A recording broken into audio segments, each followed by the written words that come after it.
We're going back to Daphne's pad, but let's see, since we started that one first. Go down the hall or go inside the room? I suppose I'll pick room first. Kind of curious.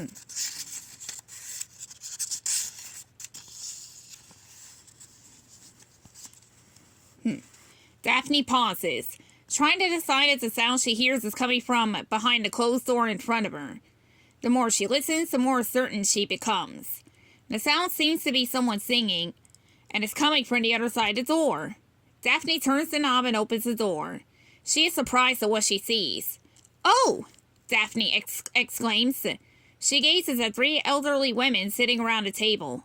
The ladies are thin and as gray as ghosts. Their hair is wispy like cobwebs and just as pale.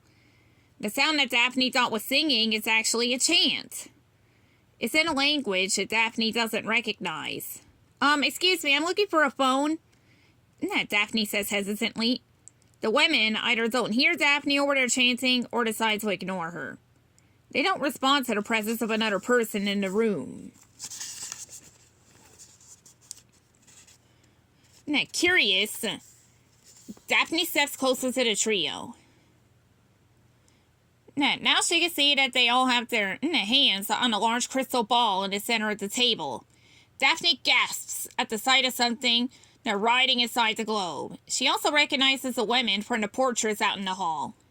"You're Violet, Daisy, and Rose LaFleur," Daphne realizes. "But you're dead."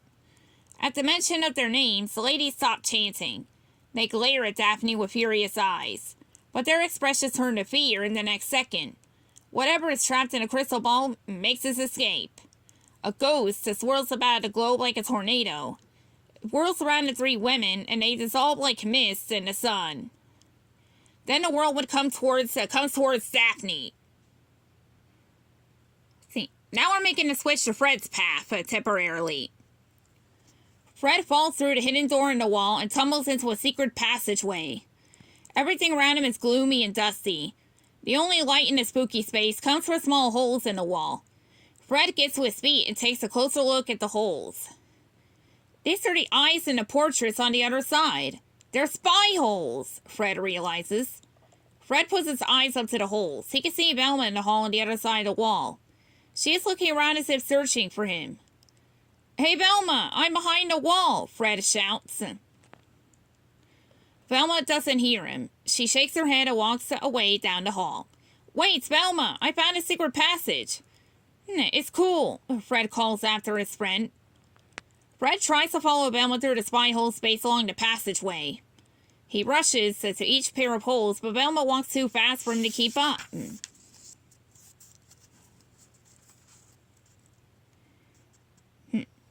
Fred loses track of Velma. He also loses track of where the secret door is. Fred tries to find it by walking back the way he came. He presses against random places on the wall, but everything is solid. If I don't find a way with the outs, I could be trapped in here forever," Fred whispers. As Fred wanders along the gloomy passageway, he hears strange sounds. He recognizes some of the noises as timbers creaking or plaster falling. He's not afraid of those. What makes him nervous are the sounds he can't identify. Fred's mind starts to create monsters to match the moans and groans he hears. "Sometimes I think that my own imagination is my worst enemy," Fred admits. "I'm beginning to scare myself." Suddenly, the path that Fred is following splits into 2. There is no way to know which branch will take it to a way out. "I have to choose," Fred realizes. Now let's try to follow Velma. Velma decides to search for a phone by herself. Fred has disappeared, but she's not worried. "Fred probably decided to split up and forgot to tell me," Velma concludes.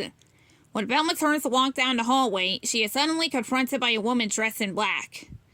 The stranger wears a dark veil covering her face, and Velma can't make out her features.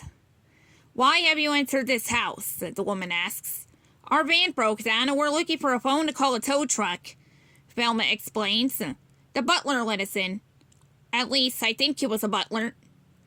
"This house is not safe for strangers," the woman continues. You should leave at once. Okay, as soon as I find a phone, and my friends, Velma agrees. Something about the woman makes her shiver. You've been warned, the woman says ominously and walks away. That was spooky, Velma says.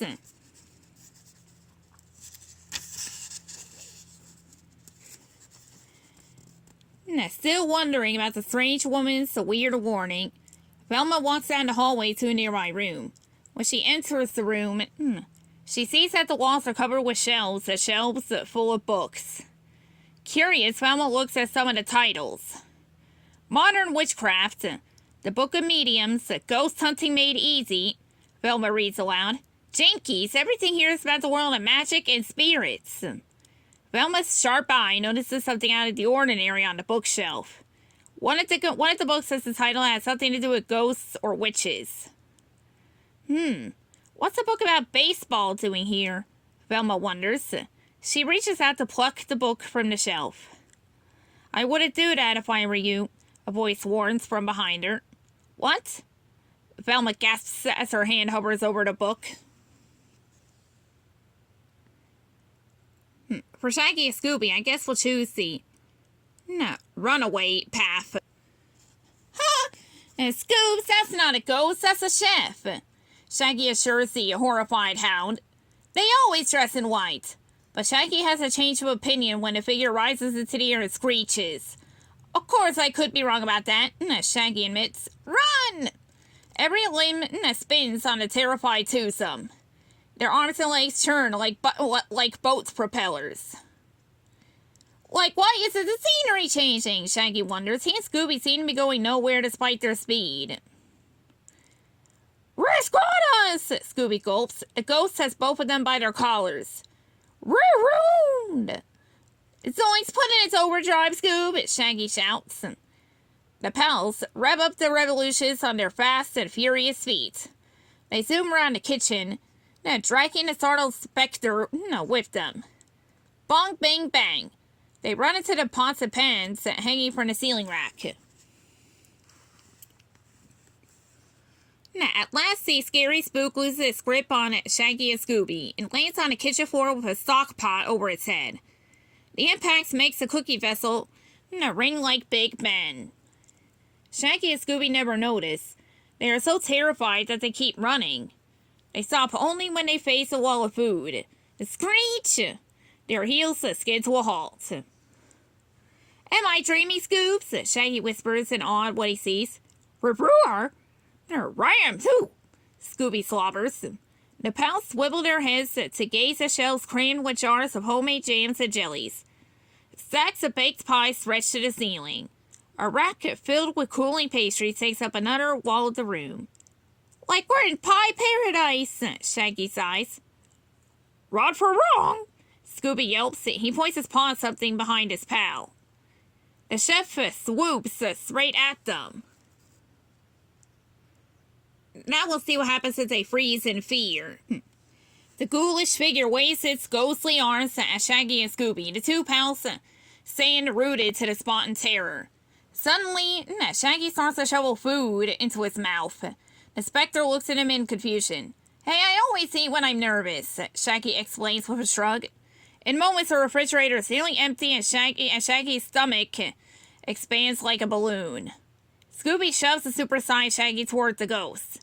Shaggy bounces off the specter and the ghoul goes flying around the kitchen. It lands in a sock pot and is buried under the cookware. Barp! As Shaggy belches and deflates. Now Scooby waves his paw in front of his nose and grimaces. Sorry, pal, there must have been a lot of garlic in that bowl of gumbo, Shaggy says. Bang, clang. The ghost digs its way out of the mound of pans. It glares at the pals with a furious frown on its fearsome face. Row!